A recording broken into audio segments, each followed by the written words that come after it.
Well, howdy do. I am Tom the Beer Whisperer, but I'm doing something different tonight. I'm having some wine. There's a winery here in Springdale, Arkansas. Show you Sassafras Springs Vineyard. This is one of their wines, but they do have wines from other folks as well. They also have a craft beer selection. But the young lady, which I didn't get her name, gave me a sample of this one. I really enjoyed it. It's called Blend 5 Sassafras Springs Vineyard.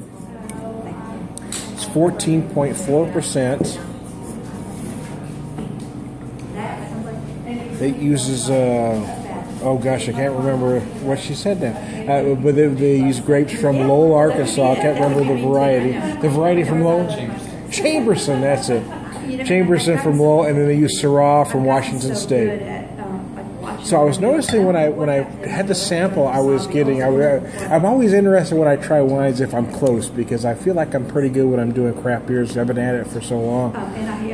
But it's still kind of a hit and miss. I mean, you know, what somebody smells or tastes could be different than what somebody else is. And I like to tell folks you're not necessarily wrong, because you can only draw from your own experiences. If you don't know what something tastes like, you can't draw that flavor. So you may draw a flavor that might be different than what they're looking for, because that's where your experiences are. When I was picking up, the first thing I was noticing some plum notes. Noticed some cigar-like tobacco. I was also getting some peppery, almost like a coarse ground black pepper note in the finish. And I could be way off, but that's what I was tasting.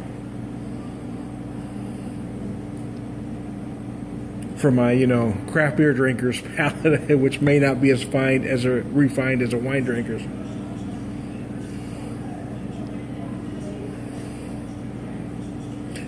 They had tart cherries down, I believe, is what she read to me. Now that she said that, I can get that from the aromas. But the first thing I noticed on the aroma, before knowing what they were looking for, was like a dark, almost overripe plum.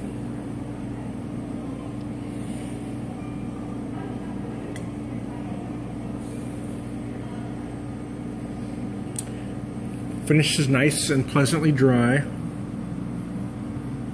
Again, I'm tasting this like I would taste beer, so I know I'm doing this all wrong, but that is my experience.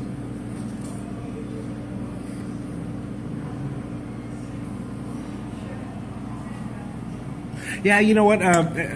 For me, I'm going to stand by what I said earlier. I mean, I am getting those plum notes. Tart cherries are probably in there.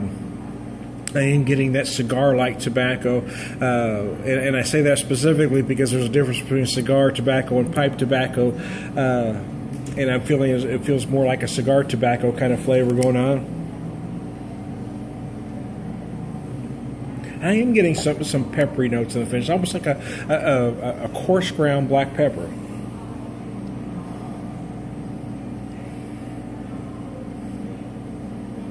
But don't take my word for it. Come out here and try the place. I mean, I have no idea what I'm talking about.